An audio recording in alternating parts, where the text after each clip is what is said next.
أعوذ بالله من الشيطان الرجيم.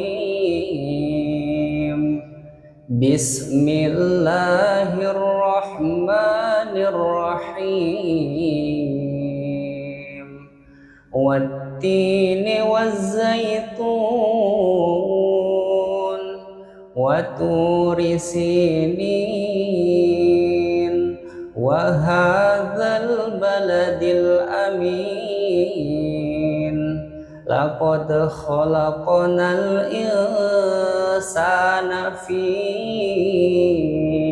أحسن تقويم ثم رددناه أسفل سافلين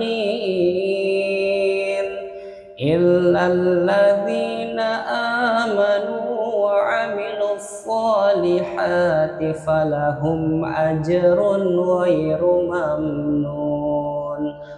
فما يكذبك بعد بالدين أليس الله بأحكم الحاكمين. صدق الله العظيم.